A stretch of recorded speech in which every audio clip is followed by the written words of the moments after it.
மதுரை கிழக்கு வேட்பாளர் விஜய். இந்த ஏரியா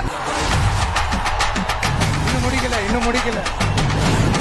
மதுரை மேற்கு வேட்பாளர் விஜய். அந்த ஏரியா. மதுரை மத்தி வேட்பாளர் விஜய். அந்த இடம். மதுரை தெற்கு வேட்பாளர் விஜய். இந்த இடம் எங்கேயுமே பயம் கிடையாது. ஏன்னா ஆல் ஏரியாவிலையும் ஐயா கில்லிடா. அப்படியே கொஞ்சம் திரும்பி பாருங்களா.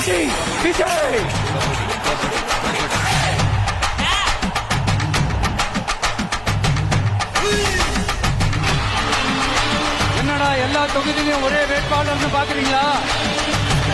234 தொகுதியிலையும் இந்த விஜய் தான், அதாவது உங்க விஜய் தான். உங்க சின்னம்